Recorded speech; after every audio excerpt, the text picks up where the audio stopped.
और इनमें कुछ लोग ऐसे धमकी देते हैं। उनको बहुत कस के गुस्सा आया, हुआ करने लगे। कर्मचारी नहीं है हमारे, सुनवे नहीं करेगा, थेथर है ये है, इसको अपना मान सम्मान का तो ख्याल है। दैनिक ये जो भोगी श्रमिक हैं वो हम डायरेक्टली नहीं रखेंगे, इनको आउटसोर्स किया जाएगा। VC साहब खुद बोले। हाँ, VC साहब खुद बोले, और बोलने का तौर तरीका इतना गंदा लहजा में बोले कि आप कितनों दबा के रखिएगा, दबने वाला नहीं है।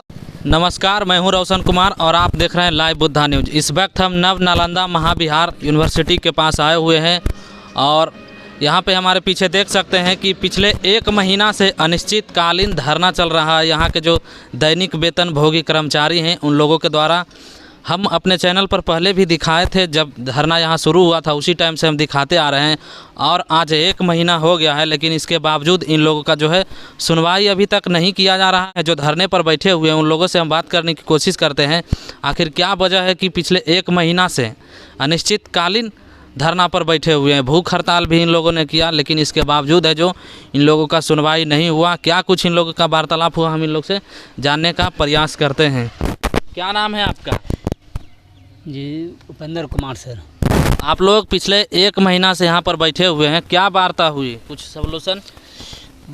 वार्ता यहाँ मतलब हम लोग को शासन लगी, कुछ वार्ता वैसा नहीं हुआ, केवल गुमराह करने के लिए वार्ता किए हैं VC साहब ने। अच्छा, क्योंकि गुमराह करने के लिए केवल वार्ता किए हैं, नहीं कोई ऐसा कोई कमेटी गठित करते हैं, नहीं और कोई चीज़, मतलब कि हम लोग का बढ़िया से कोई कमेटी गठित करते नहीं हैं। केवल एक ही बात समझाते हैं कि आउटसोर्सिंग में ही जाना है, आउटसोर्सिंग में ही जाना है। आप लोग कब तक बैठल रहिएगा ऐसे?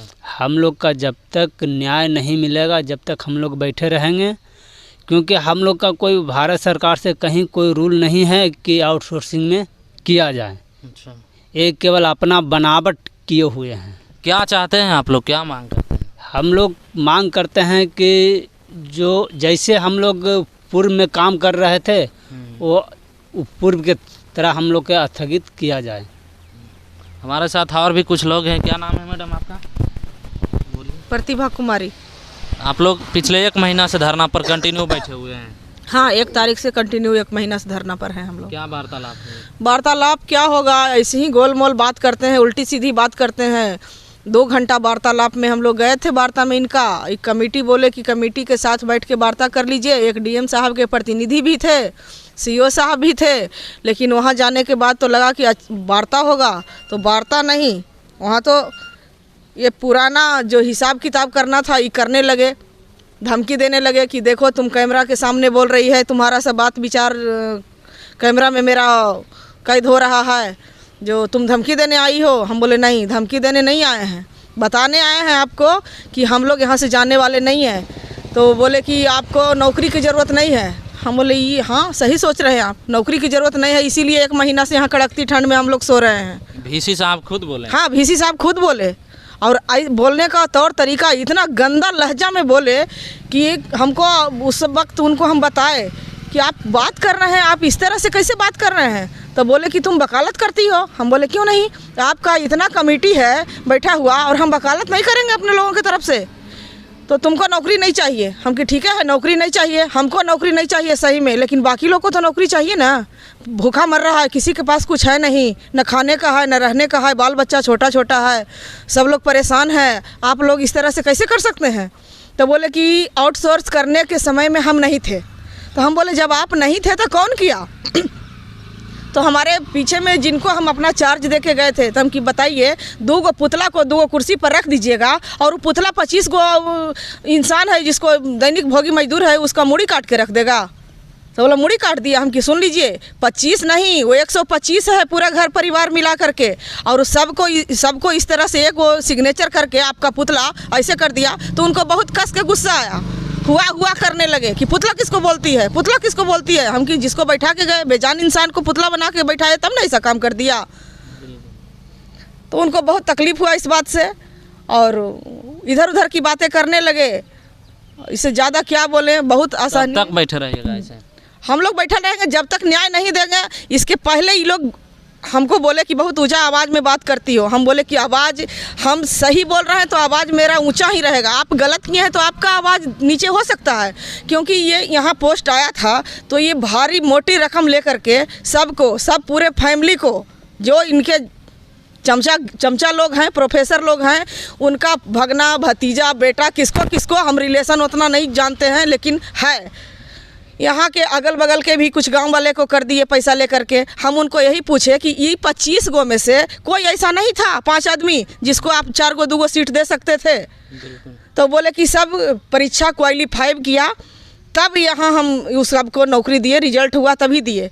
तो मेरे ये जो है उपेंद्र पासवान ये बताए कि कॉपी में जो हेर फेर किए थे, आप परीक्षा पास किया है, जो हेर फेर कॉपी करके आप दे दिए हैं रिजल्ट, अब कहते हैं कि परीक्षा क्वालिफाई किया है। तो बोले इल्ज़ाम लगाओगे, तुम इल्ज़ाम लगाओगे। अच्छा बताइए। हम बोले उनको कि इल्ज़ाम लगाने की क्या बात है, ये 25 लोग हैं तो ये राइट माने बिल्ली या काइट माने चूहा कौन जानता है, नहीं जानता है, हम लोग नहीं जानते हैं, हम लोग को भी सब चीज़ पता है। तो बोले कि बहुत बहुत वकालत करती हूँ हम, कि ऐसे करने से कुछ होगा नहीं, सच तो आना ही है, आप कितनों दबा के रखिएगा, दबने वाला नहीं है और हम लोग दबने देंगे भी नहीं। यहाँ 1 महीना से जो बैठे हैं तो सही मन से सुन जाते, समझ लेते। हम लोग को काम पर अभी फ़िलहाल का डिमांड यही था कि जैसे काम पर हैं वैसे काम पर रहने दिया जाए, लेकिन नहीं, वो कहते हैं कि आउटसोर्स में ही रहना होगा। हम की तक काहे कमेटी बुलाते हैं, कमेटी में वार्ता के लिए क्यों बुलाते हैं? जब एक के बात आपको कहना ही है तो 60 देवे किए हैं नोटिस, फिर वैसी बार बार एगो नोटिस 60 दीजिए। सब अपना पढ़ लिख के अपना जो मन में आएगा करेगा।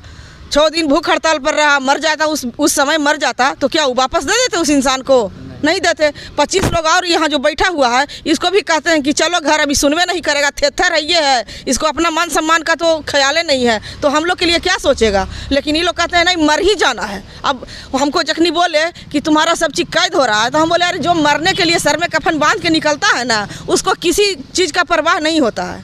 आप मरने के लिए ही बैठे हुए हैं, जब तक डिमांड पूरा नहीं करेंगे मरबे करेंगे। और डिमांड में क्या है, एक छोटा सा बात, इतनी सी बात के लिए ये लोग इतना अड़े हुए हैं। इतना बुद्धिजीवी होते हुए भी औरत के तरह झाँव झाँव करके लड़ाई किए थे। जैसे औरत गांव में झगड़ा करती है ना, उस तरह से लड़ाई झगड़ा कर रहे थे। उनका जितना चमचा था सब किराए का टट्टू पर आया है, किसी के पास कुछ नहीं है, उसके पास ये नहीं है, वो नहीं है। अब क्या नहीं है वो तो इंक्वायरी के बाद ही पता चलेगा। अब इंक्वायरी तो करवाए करेंगे, हम लोग छोड़ेंगे नहीं इनको, छेड़ दिए हैं तो छोड़ेंगे नहीं। हम लोग का ज़िंदगी से खिलवाड़ नहीं कर सकते हैं 25 गो के, कुल बाल बच्चा सबका भूखा मर जाएगा ना। क्या नाम है आपका? मेरा नाम अजय पासवान है और हम लोग 25 डेली बेजर नालंदा महाविहार संस्कृति मंत्रालय भारत सरकार में डेली बेजर के रूप में 20-22 बरस से काम कर रहे हैं।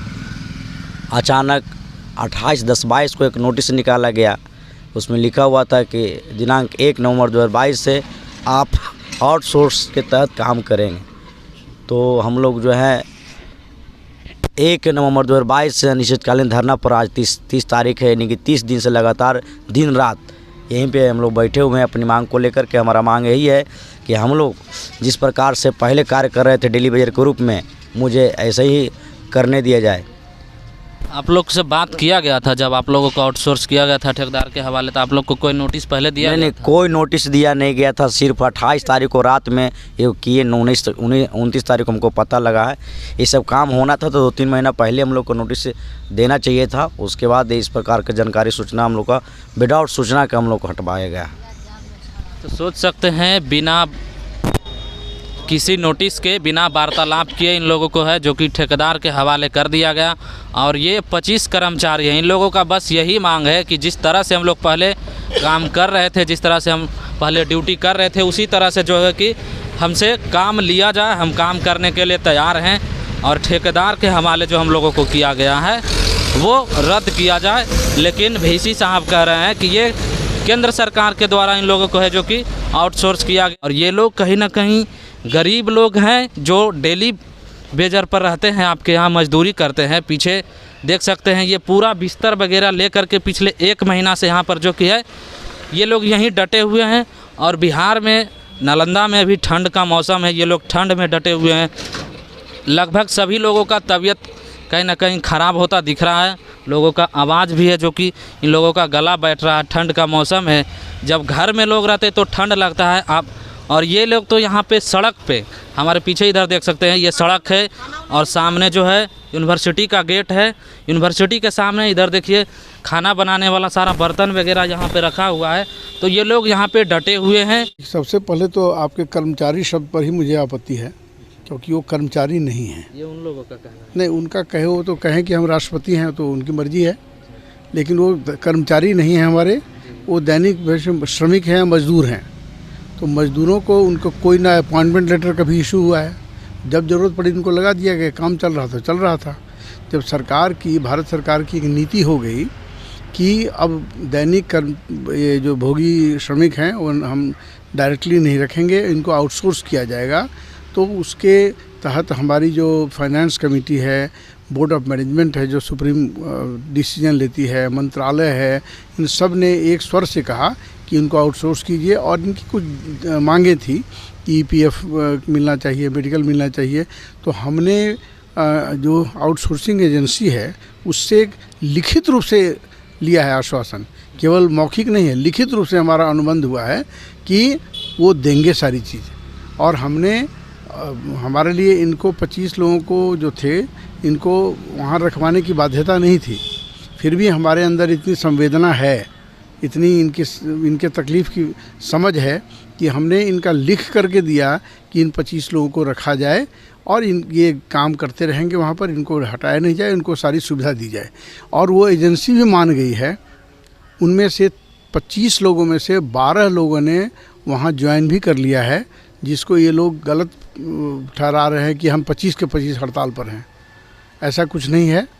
और कहना है सर कि मतलब आउटसोर्स करने से पहले हम लोग को कोई वार्तालाप नहीं हुआ और नोटिस नहीं दिया गया। खूब नोटिस दी गई है, और वो जाकर के जब जिस प्रकार से इनका कोई नियुक्ति पत्र इनको नहीं दिया गया था, उसी तरह से कोई 1 महीना पहले, 2 महीने पहले की नोटिस का कोई प्रावधान नहीं है। इनको दिया गया, नोटिस क्यों नहीं दी गई है? इन लोगों का जो सर कहना है कि जैसे हम लोग पहले से कर रहे थे उसी तरह से यूनिवर्सिटी की तरफ से हम लोग को रखा है। यूनिवर्सिटी भारत सरकार की संस्था है, और यूनिवर्सिटी का कुलपति, विश्वविद्यालय का यूनिवर्सिटी का कुलपति हो सकता है, लेकिन वह भी नियम कानून से बंधा हुआ है। भारत सरकार जब हमको अनुदान देना बंद कर देगी तो क्या हम अपने जेब से चला लेंगे? तो भारत सरकार के आदेश को मानना है। और भारत सरकार की पूरे हर जगह आउटसोर्सिंग हो रही है, केवल हमारा ही ये नवनालंदा महाविहार कोई उसका अपवाद नहीं है, वो हर जगह। अभी पटना एयरपोर्ट पर चले जाइए, आउटसोर्सिंग वाले लोग हैं, और पुलिस में आउटसोर्सिंग वाले आ रहे हैं, वो कोर्ट में आउटसोर्सिंग लोग वाले आ रहे हैं। यहाँ की SDM मैडम आ रही थी, DM, उनके यहाँ आउटसोर्सिंग हो रही है। तो हम कोई अलग से थोड़ी संस्था है कि हम जिसको चाहेंगे रखेंगे और जिसको चाहेंगे नहीं रखेंगे। इसलिए हमारे लिए बाध्यता है और सरकार का आदेश मानना है। हम 100% सरकार, भारत सरकार के अनुदान पर चलते हैं, तो इसलिए जब उसका जो आदेश है हमें मानना होगा। अब इन लोगों के पास कोई ऑप्शन नहीं बचा है सर? उन लोग नहीं, ये जिद के अलावा कोई ऑप्शन नहीं है। उनके पास एक जिद है कि हम यही करेंगे, तो नहीं कर सकते हैं। 31 अक्टूबर तक वो हमारे रोल पर थे, ये पूरे महीने अब हमारे रोल पर नहीं हैं, न ये हमारे रोल पर हैं और न उस एजेंसी के पास जा रहे हैं, तो ये कहीं के नहीं है। धरने की वजह से यूनिवर्सिटी में कोई काम बाधा हुआ? बहुत बाधा हुई है। 3-4 दिन तो इन्होंने हमारा मेन गेट बंद करके रखा, फिर हमारा जो प्रशासनिक भवन है उसको बंद करके रखा। 20 नवंबर को हमारा फाउंडेशन डे था, उसको लगातार इन्होंने डिस्टर्ब किया लाउड स्पीकर से। ये अपनी एक टाटा सूमो टाइप की गाड़ी है इनकी, एक्वालिस कोई गाड़ी है, जिसके अंदर टेप करके नारेबाजी करके रखी हुई है। जब पुलिस आती है तो बंद कर देते हैं, पुलिस चली जाती है फिर शुरू हो जाते हैं। तो ये और अब धरना प्रदर्शन करना इस प्रजातांत्रिक पद्धति में अधिकार है आपका, लेकिन अधिकार वहीं तक है जहाँ की दूसरे का अधिकार हनन नहीं हो। यह विश्वविद्यालय है, यहाँ हमको पढ़ाई करनी है। बच्चों को, हमारे 60 से अधिक बच्चे विदेशी हैं, वो उनके अंदर असुरक्षा और डर का, भय का वातावरण व्याप्त है। हमारे यहाँ करीब 25-30 लड़कियाँ हैं, वो डरी हुई हैं और इनके कारण से डरी हुई हैं, और इनमें कुछ लोग ऐसे धमकी देते हैं कि हम देख लेंगे। तो ये कौन सी भाषा है? इसलिए ये जिद के अलावा इसको कुछ नहीं कर सकता, मूर्खतापूर्ण जिद है। अगर यह वीडियो आप हमारे YouTube चैनल पर देख रहे हैं तो चैनल को सब्सक्राइब करें, वीडियो को लाइक करें और शेयर करें। अगर आप यह वीडियो हमारे Facebook पेज पर देख रहे हैं तो पेज को फॉलो करें और वीडियो शेयर ज़रूर करें। अपनी प्रतिक्रिया नीचे कमेंट बॉक्स में दें।